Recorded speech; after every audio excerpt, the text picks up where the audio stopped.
আমি বহু জেগাত গ'লে আমাক আগতীয়াকৈ কমিটিৰ মানুহে কয় অ' বাপ এই আজিকালি আমাৰ বোৱাৰীবিলাকে এনভেলপ পিন্ধি থাকে দুআষাৰ কৈ দিব বোলো কি এনভেলপ পিন্ধে তে কৈছে সেইডাল যে এনেকৈ পিন্ধে যে ওপৰৰ পৰা তললৈকে একে এনভেলপটোৰ নিচিনা নাইটি মেক্সি হে আপোনালোকে বৰ্তমান ইলেক্ট্ৰনিক্সৰ যুগ বজাৰৰ পৰা যেতিয়া মোবাইল কিনি আনে হাতে হাতে মোবাইল আজিকালি মোবাইলৰ কথা মনত পৰোঁতে এটা কথা শুনাই থওঁ বিশ্বনাথ চাৰিআলি এজন ডাক্তৰ আছে ডক্টৰ অমল শইকীয়া মই এদিন তেওঁৰ ওচৰলৈ কিবা এটা কামত যাওঁতে তেওঁ মোক ক'লে ৰন্তু তুমি ভাল কাম কৰি আছা কৰি যোৱা মোৰ এটা কথা খালি তুমি প্ৰত্যেকখন মঞ্চত পাৰিলে ক'বা বোলো কওক মোৰ নাম নকলেও হ'ব বাৰু মই বোলো নহয় ক'লে আপোনাৰ নাম কৈয়ে ক'ম খালি কথাটো কওক ক'লে যে তুমি মঞ্চত এটা কথা ঘোষণা কৰিবা কোনো কাৰণত যাতে মাক বাপেকে জন্মৰ পৰা 6 বছৰ বয়সলৈকে ল'ৰা ছোৱালীৰ হাতত মোবাইল নিদিয়ে এইটো আপোনালোকে একদম ডাঠি কৰি হৃদয়ত লৈ লওক এইটো এনেই ধেমালি কৰিবলৈ কোৱা কথা নহয় জন্মৰ পৰা 6 বছৰ বয়সলৈকে ল'ৰা ছোৱালীক যদি মোবাইল দিয়ে তেতিয়াহ'লে তেওঁলোক সাইকিয়াট্ৰিক পেচেণ্ট হৈ যাব মানসিক ৰোগী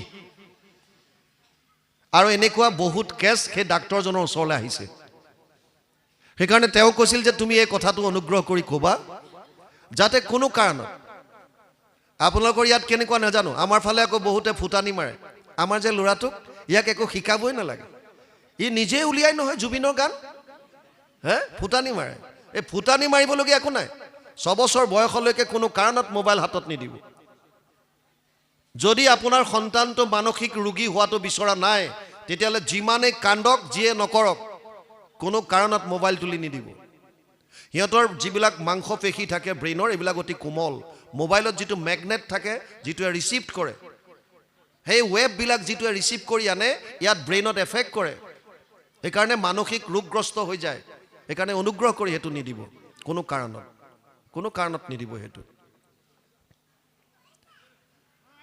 আপোনালোকে মোবাইল যেতিয়া বজাৰৰ পৰা কিনে মোবাইলৰ ভিতৰত এখন কাগজ থাকে লিফলেট বা মেনুৱেল বুলি কয় ঠিক তেনেকৈ ৱাশ্বিং মেচিন কওক ফ্ৰিজ কওক মাইক্ৰৱেভ কওক আজিকালি ব্ৰাণ্ডেড কাপোৰ কিনিলেও দিয়ে কেনেকৈ ধুব ক'ত মেলিব ৰ'দত দিব লাগে নে নাই নে সব লিখা থাকে মানে এটা বস্তু কিনিলে সেই বস্তুটো কেনেকৈ ব্যৱহাৰ কৰিব লাগে তাৰ কাৰণে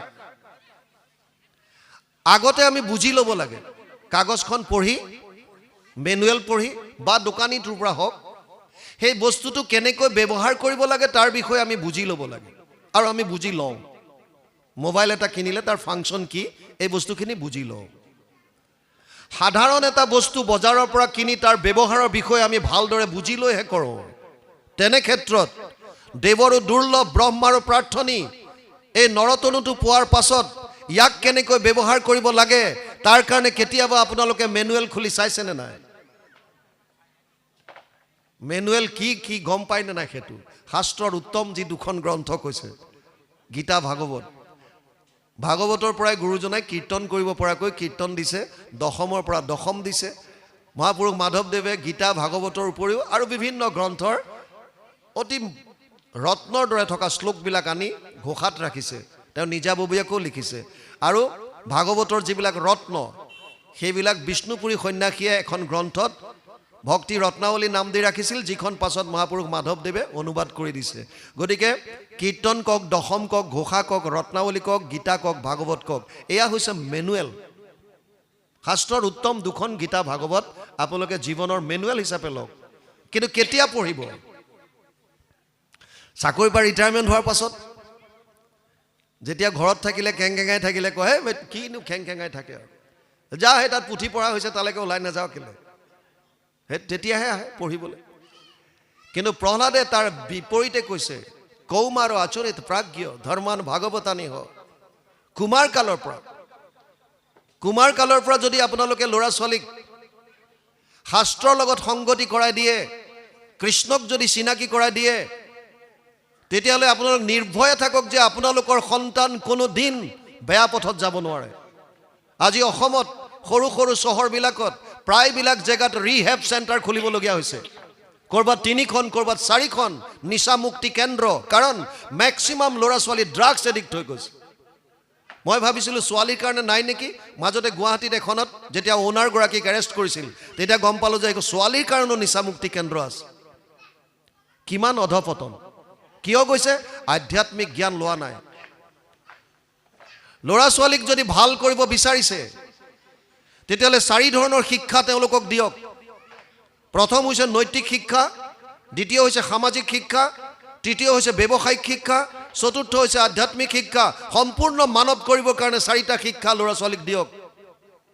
নৈতিক শিক্ষা, যিবিলাক শিক্ষাৰ পৰা নৈতিক আচৰণ আহে, কাক কেনেকৈ ব্যৱহাৰ কৰিব লাগে, কাক কেনেকৈ কথা বতৰা ক'ব লাগে, সমস্ত প্ৰাণীৰ প্ৰতি দৃষ্টিকোণ কেনেকুৱা হোৱা উচিত ইত্যাদি কথাবিলাক নৈতিক শিক্ষাৰ দ্বাৰা, নীতি শিক্ষাৰ দ্বাৰা পাব। আগতে এইবিলাক জ্ঞান ককা আইতাৰ পৰা ফ্ৰী অফ কষ্ট পাইছিল। গৰম দিনত চোতালত ধাৰি পাতি পাৰি লৈ ককা আইতাই নাতিকেইটাক কোলাত মূৰ থৈ শুৱাই বিভিন্ন সাধু কথাৰ মাজেৰে এইবিলাক নীতি জ্ঞান দিছিল। কিন্তু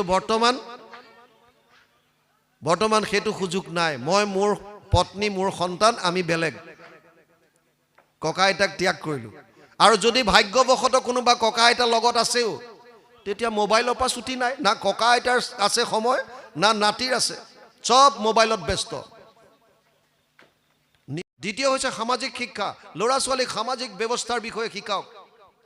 যিমান পাৰে, যিমান সামাজিক অনুষ্ঠান আছে, প্ৰতিষ্ঠান আছে, তাৰ লগত যুৱ সমাজক আপোনালোকে তাৰ লগত অন্তৰ্ভুক্ত কৰক। কাৰণ এই যুৱ সমাজ বেকবোন অফ দ্য কাণ্ট্ৰি। কাইলৈৰ কাৰণে তেওঁলোক ৰাজহাড় স্বৰূপ।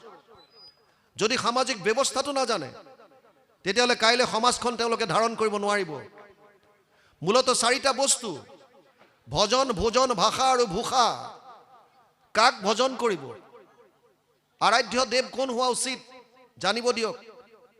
ভোজন, খানা পিনা কেনেকুৱা হোৱা উচিত, কেৱল ফাষ্ট ফুড স্নেক্স এইবিলাকে খাবনে বেলেগ কিবা আছে? কেনেকুৱা ভোজন আমি গ্ৰহণ কৰা উচিত? 5 ধৰণ ভোজন তৈয়াৰ কৰোঁতে 5টা বস্তু মনত ৰাখিব।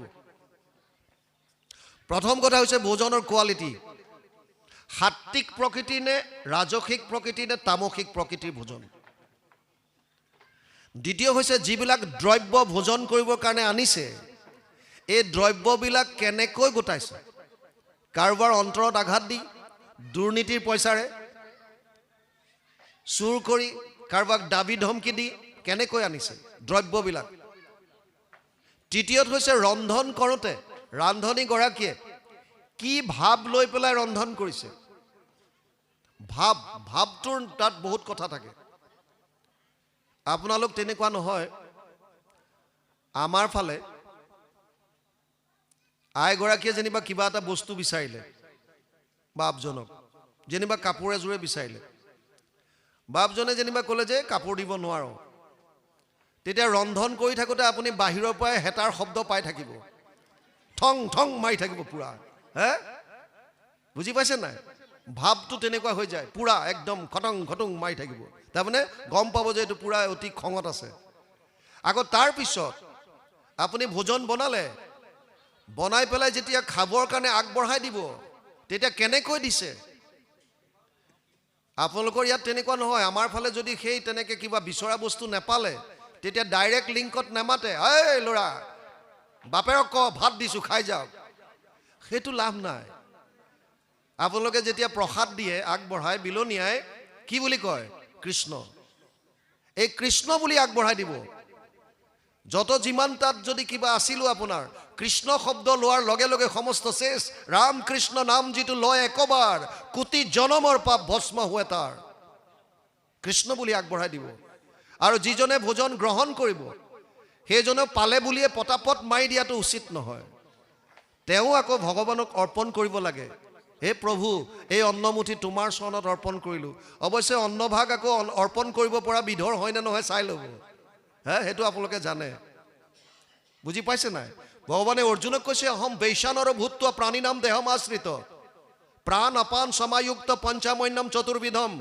15 অধ্যায় 14 নম্বৰ শ্লোক গীতা।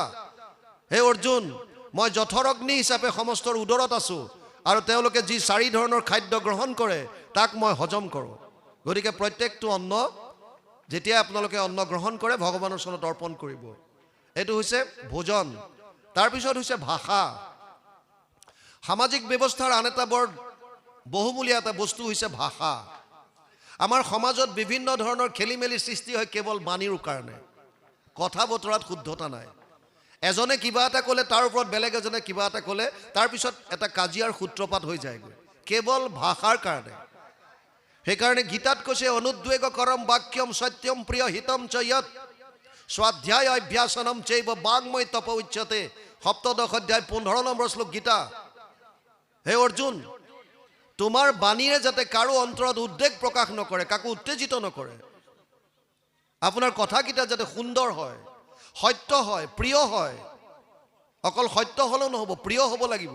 এজন অন্ধ ল'ৰা আপুনি ঐ অন্ধ এইফালে এনেকৈ মাতিলে সি অন্তৰত আঘাত পাব। বাণীক বীণালৈ ৰূপান্তৰিত কৰিবলৈ কৈছে যাতে সংগীতৰ উদ্ভৱ হয়। ঘণ্টা ঘণ্টা ধৰি আপোনাৰ কথা মানুহে শ্ৰৱণ কৰিব। আৰু যদি বাণীক বানলৈ ৰূপান্তৰিত কৰে তেতিয়াহ'লে কাৰোবাৰ অন্তৰত আঘাত দিব। আৰু যদি এপাত শৰে আপুনি বেলেগৰ অন্তৰত আজি আঘাত দিছে তেতিয়া নিশ্চিন্ত থাকক সেই পাত শৰ এদিন ঘূৰি পকি আকৌ আপোনাৰ ইয়াত আঘাত দিব। সেইকাৰণে ভাষাৰ অকণমান জ্ঞান লাগে। কাক কেনেকৈ ব্যৱহাৰ কৰিব বাণী শব্দ। পৰাপক্ষত কথা নোকোৱাকৈ থকাটো ভাল। কিন্তু কথা ক'ব পৰাটো এটা কলা, আৰ্ট। ইণ্টাৰেষ্টিং কথা, যদা যদা বাচ্যতি বাণী বাক্য বানম তদা তদা জাতি কুল প্ৰমাণম। যেতিয়াই যেতিয়াই মানুহে কথা কোৱা আৰম্ভ কৰে তেতিয়াই গম পায় যে ই কিমান পানীৰ মাছ, ই ক'ৰ, তাৰ জাতি কেনেকুৱা, কুল কেনেকুৱা, কোন জেগাৰ কি কথা, জ্ঞানৰ পৰিধি কিমান, কোৱাৰ লগে লগে চব প্ৰতিস্ফুট হয়। সেইকাৰণে পৰাপক্ষত কথা নোকোৱাকৈ থকাটো ভাল। আৰু ক'লে যি জেগাত আপোনাৰ কথা শ্ৰৱণ কৰে শুনে তাত আপুনি কথা কওক। ভাষা, ভূষা, সাজ পোছাক। আমি বহু জেগাত গ'লে আমাক আগতীয়াকৈ কমিটিৰ মানুহে কয় অ' বাপ এই আজিকালি আমাৰ বোৱাৰীবিলাকে এনভেলপ পিন্ধি থাকে, দুআষাৰ কৈ দিব। বোলো কি এনভেলপ, কি এনভেলপ পিন্ধে? তেওঁ কৈছে সেইডাল যে এনেকৈ পিন্ধে যে ওপৰৰ পৰা তললৈকে একে এনভেলপটোৰ নিচিনা, নাইটি মেক্সি। হে মই বোলো হয় নেকি, সেইটো এনভেলপ বুলি কয় নেকি? কৈছে তেনেকুৱাই লাগে। আপুনি এবাৰ কৈ দিবচোন। আচ্ছা মই কৈ দিম মানে মই এটা কথা কওঁ, নাইটি শব্দটোৰ অৰ্থটো কি? নাইটি মানে হৈছে নিশা পৰিধান কৰা বস্ত্ৰ। যদি কোনোবা এগৰাকী আয়ে তেওঁৰ বেডৰুমত নাইটি পৰিধান কৰি আছে তেতিয়া আমাৰ সমাজৰ কি ক্ষতি হ'ল? আপুনি আপোনাৰ শোৱনি কোঠাত কি পিন্ধিছে মই জুমি চোৱাৰ অধিকাৰ কি, মোৰ কি প্ৰয়োজন? কিন্তু যদি আপুনি সেই সাজটো পিন্ধি এই ভাগৱতৰ অনুষ্ঠানলৈ গুচি আহে তেতিয়া কিন্তু চিন্তনীয় বিষয়। বুজি পাইছেনে নাই? আমি যেতিয়া SSBত আছিলোঁ, যেতিয়া বৰ্ডাৰত যাওঁ আমাৰ লগত লেডি কনষ্টেবলো থাকে। তেওঁলোক যেতিয়া জংঘলত যাব হাতত ৰাইফল লৈ, তেতিয়া যদি কওঁ যে জাতীয় সাজপাৰ পৰিধান কৰি মেখেলা চাদৰ পিন্ধিবল বা শাৰী পিন্ধ, এইটো অসম্ভৱ। কাৰণ জংঘলৰ মাজত তেওঁলোকে চাদৰ মেখেলা বা শাৰী পিন্ধি যাব নোৱাৰে, অসম্ভৱ। আৰু তেতিয়া কেমোফ্লেজ ড্ৰেছ পিন্ধি যাব লাগিব শত্ৰুৰ চকুত যাতে ধৰা নপৰে। গতিকে তেওঁলোকে আমি যিবিলাক গছৰ পাতৰ নিচিনা থকা আৰ্মি যিটো কেমোফ্লেজ ড্ৰেছ বুলি কয় যাতে মিলি থাকিব পাৰি জংঘলৰ লগত, তেনেকুৱা পৰিধান কৰে। কিন্তু সেইজনী ছোৱালীয়ে যেতিয়া গাঁৱলৈ আহি নামঘৰলৈ আহিব, ভাগৱতৰ অনুষ্ঠানত আহিব, তেতিয়া তেওঁ জানিব লাগে যে এতিয়া মই কি পিন্ধিম। সেইকাৰণে সাজ পোছাকৰ কথাটো, ভূষাৰ কথাটো জানিব লাগে। মোৰ কোনটো জেগাত কোনটো বস্তুৰ কি প্ৰয়োজন যদি জানি লয় তেতিয়াহ'লে এখন সমাজ ব্যৱস্থাত একো তাৰ পৰা ফৰক নপৰে। কিন্তু যদি আপুনি ভাবে যে মোৰ মন গৈছে মই এনেকেই থাকিম, মোক কোনে কি কৰিব পাৰে, নাই, সেইটোৰ পৰা সমাজ ব্যৱস্থাত অকণমান ব্যাঘাত জন্মে। সেইকাৰণে এই সামাজিক শিক্ষাটো উঠি অহা চামৰ পৰা ল'ৰা ছোৱালীক দিব লাগে।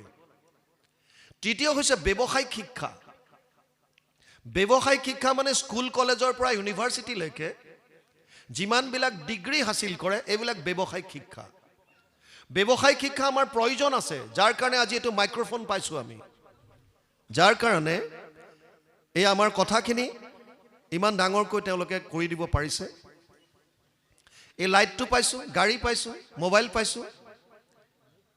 ব্যৱসায়িক শিক্ষাই বস্তুবিলাক আমাক দিছে, কিন্তু ডাঙৰ কথা ইয়াৰ ব্যৱহাৰটো কোনে শিকাব?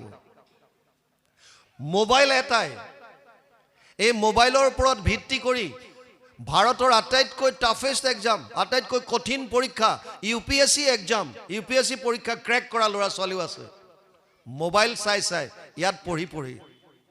আৰু মোবাইলটোৰ ওপৰত ভিত্তি কৰি এনেকুৱাও মহিলা আছে যোনে নিজৰ সন্তানক শয্যাত ত্যাগ কৰি, নিজৰ গিৰিয়েকক ত্যাগ কৰি পৰপুৰুষৰ লগত পলাই গুচি গৈছে। মোবাইলটোৰ কি দোষ?